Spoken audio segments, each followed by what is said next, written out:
We all sense in the room at this moment what a special moment this is. A special moment during the third Asia-Pacific conference that is taking place in India by now. And at the same time, we have the intergovernmental consultations. And what we also sense this morning is how important it is to come together, to speak together, and also to exchange the view on sensitivities together. Yes, it is essential. And I think just to be together in this room, people from both countries, listening to each other, being sensitive to what is being said, and carrying through in what is being done and what can be done is the magic of the moment. And now I'd like to take this opportunity to welcome the Chancellor. Wir begrüßen Sie sehr herzlich, Herr Bundeskanzler Scholz. Wir freuen uns sehr, dass Sie nach Neu-Delhi gekommen sind. Danke.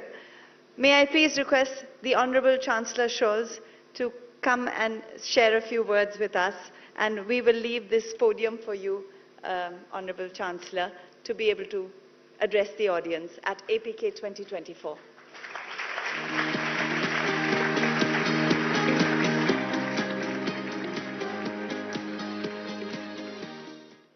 Prime Minister Modi, Ministers, Mr. Bush, distinguished friends and guests of the Asia-Pacific Conference of German Business. A few days ago, economists Darren Acemoglu, Simon Johnson and James Robinson were awarded the so-called Nobel Prize in Economic Sciences.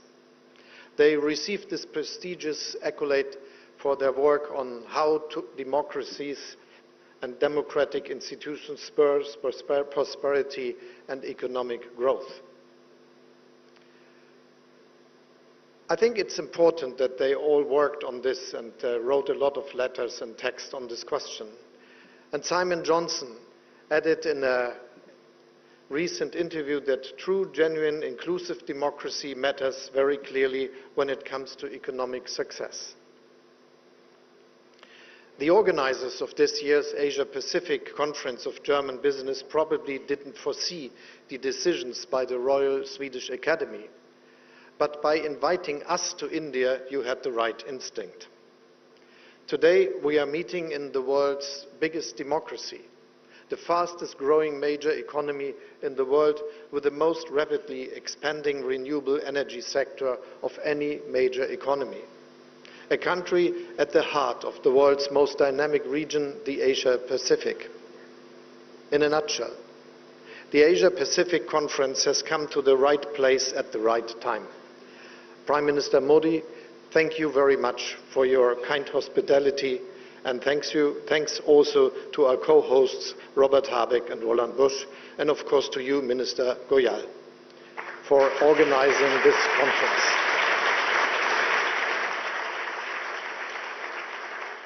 I mentioned this year's Nobel laureates because the message couldn't be more topical.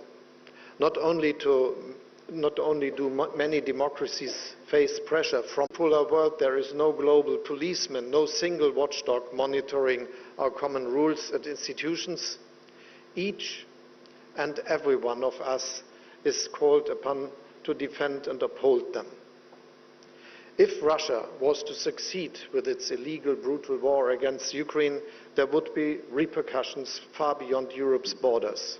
Such an outcome would endanger global security and prosperity as a whole. The Middle East remains another constant source of tension and a stark reminder of the human cost of division and the world's inability to reach political solutions. The Korean Peninsula, the South and East China Sea all remain flashpoints of potential conflicts, even though we all hope that these conflicts can be contained.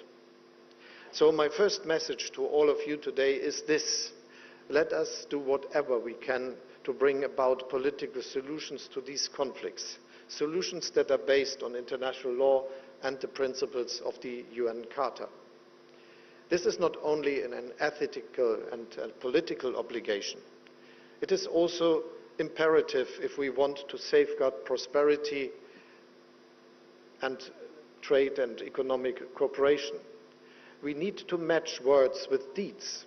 The visit of a German frigate to India, as well as to Japan, Korea and Southeast Asian countries, underlines our commitment to open seas and international law. At our intergovernmental consultations with India, we also want to deepen our cooperation on defense and agree to bring our militaries closer together. Our overall message is clear: we need more cooperation, not less. Globalization has been and remains a tremendous success story for all of our nations. Around 1 billion people in developing and middle-income countries alone have joined the middle class thanks to global value chains, cross-border investments and economic cooperation. Many countries in the Asia-Pacific region are perfect examples here.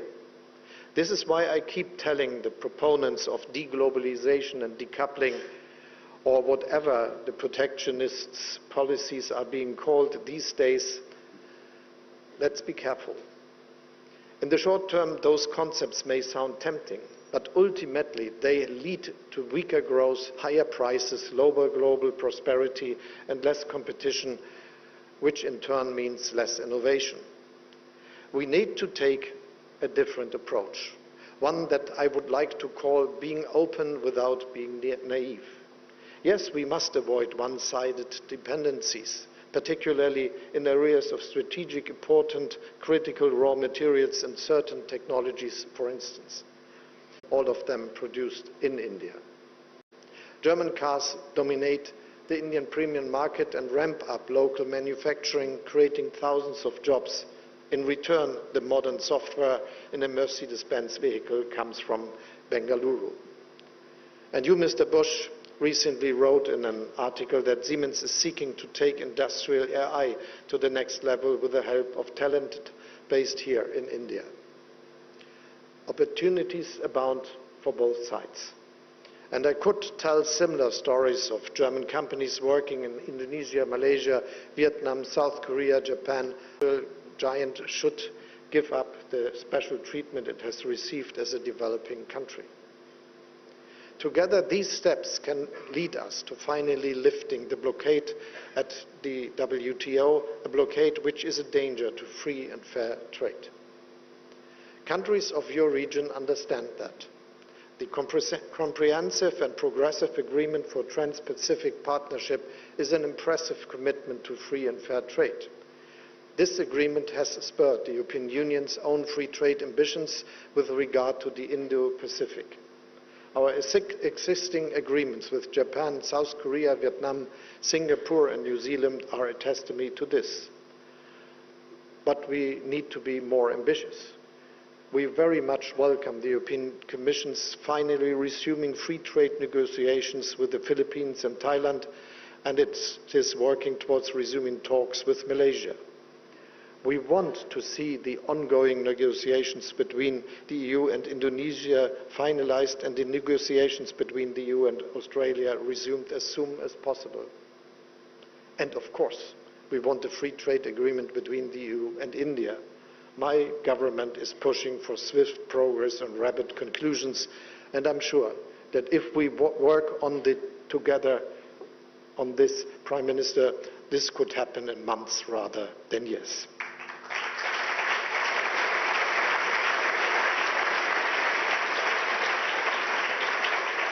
There is one last aspect that I would like to mention, as it underlines what I mean by being open without being naive.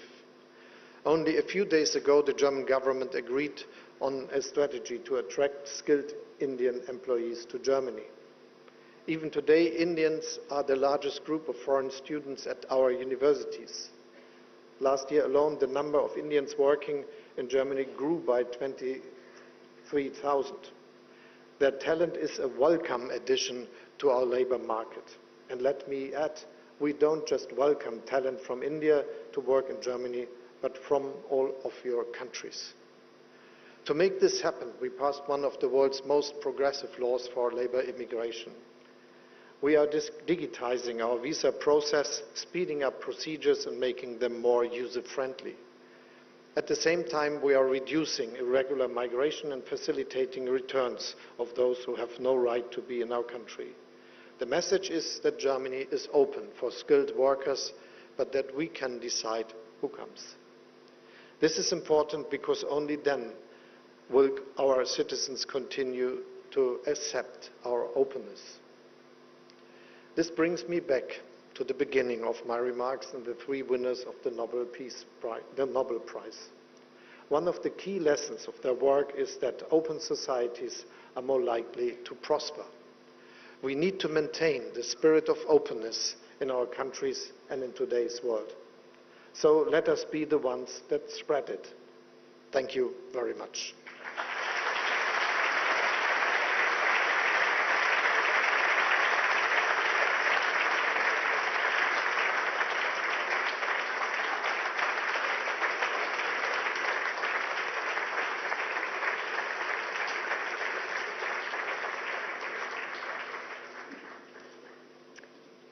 Thank you to our German Chancellor, Olaf Scholz. Vielen Dank, Herr Bundeskanzler. We need more cooperation, not less, and now we are all excited when we will hear more about a potential free trade agreement. And I'm sure we will spend some time today speaking about this issue, and also tomorrow. India is on a geopolitical center stage. Its strategic value for the West is increasing. It is now my great honor to invite the Prime Minister of India, Narendra Modi, on stage. We are delighted and grateful to have you here. Mananiya Pradhan Mantri, Shri Narendra Modi, Namaskar.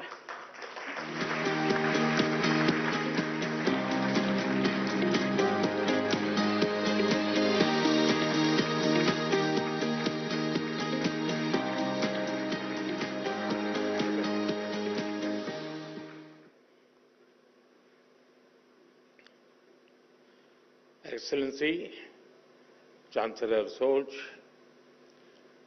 Vice Chancellor Dr. Robert Habeck, Bharat सरकार के मंत्रीगण, Asia Pacific committee of German business के chairman doctor Bush, Bharat, Germany और Indo Pacific देशों के industry leaders, देवी और सज्जनों, नमस्कार, गुटन टाग। साथियों, आज का दिन बहुत विशेष है। मेरे मित्र चांसलर शोल्ज चौथी बार भारत आए हैं। पहले मेयर के रूप में और 3 बार चांसलर बनने के बाद उनका यहां आना भारत जर्मनी संबंधों पर उनके फोकस को दिखाता है। 12 साल के बाद भारत में Asia Pacific conference of German business का आयोजन हो रहा है। एक excellency chancellor Scholz, vice chancellor doctor Robert Habeck, Bharat सरकार के मंत्रीगण,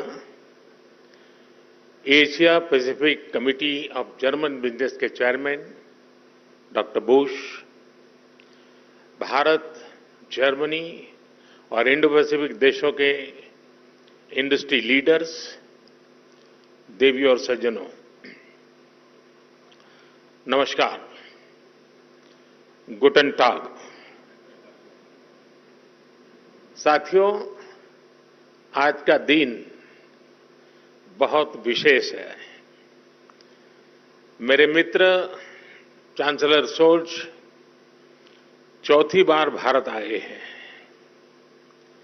पहले मेयर के रूप में और 3 बार चांसलर बनने के बाद उनका यहां आना भारत जर्मनी संबंधों पर उनके फोकस को दिखाता है। 12 साल के बाद भारत में Asia Pacific conference of German business का आयोजन हो रहा है। एक तरफ यहां सीईओ की फोरम की बैठक हो रही है, दूसरी तरफ हमारी नौसेना साथ में अभ्यास कर रही है।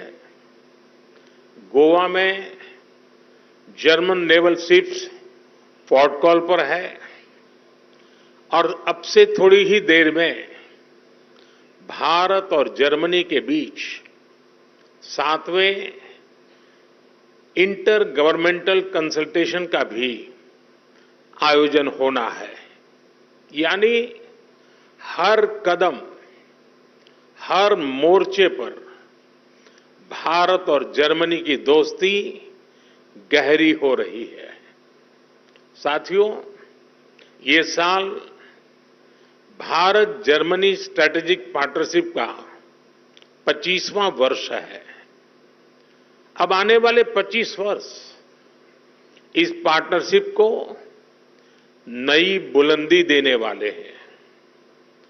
हमने आने वाले 25 वर्षों में विकसित भारत का एक रोड मैप बनाया है।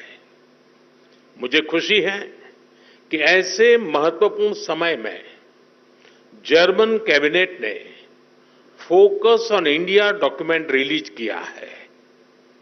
विश्व की 2 सशक्त डेमोक्रेसीज, विश्व की 2 लीडिंग इकोनॉमीज साथ मिलकर कैसे फोर्स फॉर ग्लोबल गुड बन सकती हैं, फोकस ऑन इंडिया डॉक्यूमेंट में उसका ब्लूप्रिंट है। इसमें स्ट्रैटेजिक पार्टनरशिप को होलिस्टिक तरीके से आगे बढ़ाने की अप्रोच और कमिटमेंट साफ दिखता है। खास तौर पर भारत की स्किल्ड मैन पावर पर जर्मनी ने जो भरोसा जताया है वो अद्भुत है। जर्मनी ने स्किल्ड भारतीयों के लिए हर वर्ष मिलने वाले वीजा की संख्या 20,000 से बढ़ाकर 90,000 करने का फैसला किया है। मुझे विश्वास है कि इससे जर्मनी की ग्रोथ को नई गति मिलेगी। साथियों, हमारी आपसी व्यापार $30 बिलियन से अधिक के स्तर पर पहुंच चुका है। आज एक तरफ सैकड़ों जर्मन कंपनियां भारत में हैं, तो वहीं भारतीय कंपनियां भी तेजी से जर्मनी में अपनी प्रेजेंस बढ़ा रही हैं। आज भारत डाइवर्सिफिकेशन और डी रिस्किंग का सबसे बड़ा केंद्र बनता जा रहा है। भारत ग्लोबल ट्रेड और मैन्युफैक्चरिंग का भी हब बन रहा है। ऐसे में आपके लिए make in India, make for the world का ये सबसे उपयुक्त समय है। साथियों, ईयू और एशिया पैसिफिक क्षेत्र के बीच संबंध मजबूत करने में एशिया पैसिफिक कॉन्फ्रेंस का महत्वपूर्ण रोल रहा है। लेकिन मैं इस मंच को सिर्फ ट्रेड और इन्वेस्टमेंट के सीमित दायरे में ही नहीं देखता हूं। मैं इसे इंडो पैसिफिक क्षेत्र और विश्व के बेहतर भविष्य की साझेदारी के रूप में देखता हूं। दुनिया को स्टेबिलिटी और सस्टेनेबिलिटी की जरूरत है, ट्रस्ट और ट्रांसपेरेंसी की जरूरत है। चाहे सोसाइटी हो या फिर सप्लाई चेन, हर मोर्चे पर इन वैल्यूज को बल देने की जरूरत है। इनके बिना कोई भी देश, कोई भी रीजन अपने बेहतर फ्यूचर की कल्पना नहीं कर सकता। इंडो पैसिफिक रीजन तो दुनिया के फ्यूचर के लिए बहुत जरूरी है।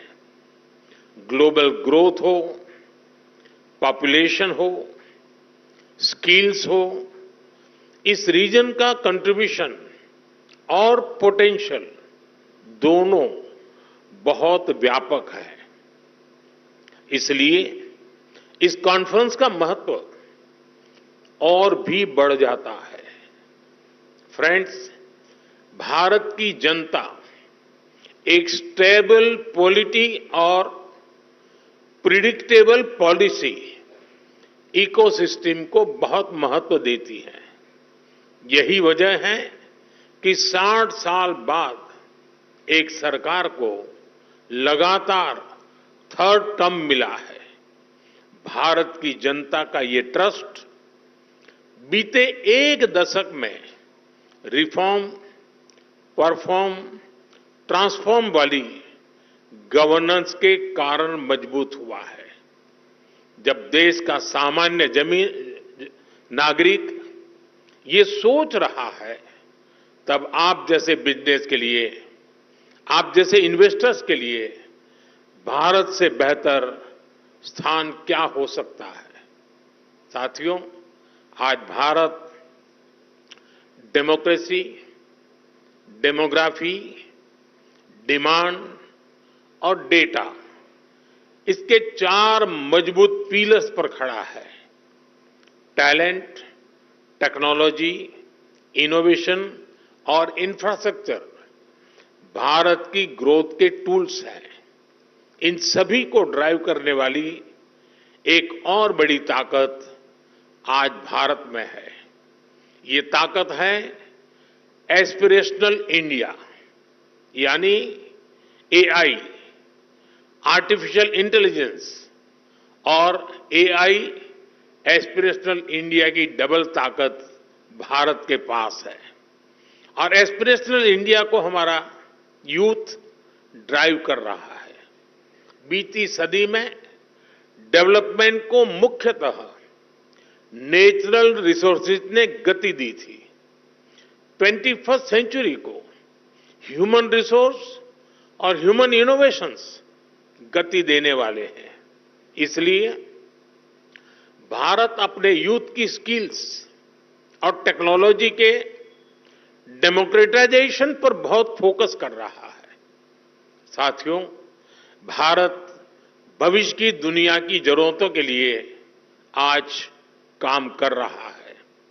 हमारा मिशन एआई हो, हमारा सेमीकंडक्टर मिशन हो, मिशन क्वांटम हो, मिशन ग्रीन हाइड्रोजन हो, स्पेस टेक्नोलॉजी से जुड़े मिशन हो, डिजिटल इंडिया का मिशन हो, इन सभी का लक्ष्य दुनिया के लिए बेहतरीन और विश्वसनीय समाधान देना है। आप सभी साथियों के लिए इन क्षेत्रों में इन्वेस्टमेंट्स और कोलैबोरेशंस की अनेक संभावनाएं हैं। साथियों, भारत हर इनोवेशन को एक शानदार प्लेटफॉर्म और बेहतरीन इंफ्रास्ट्रक्चर देने के लिए कमिटेड है।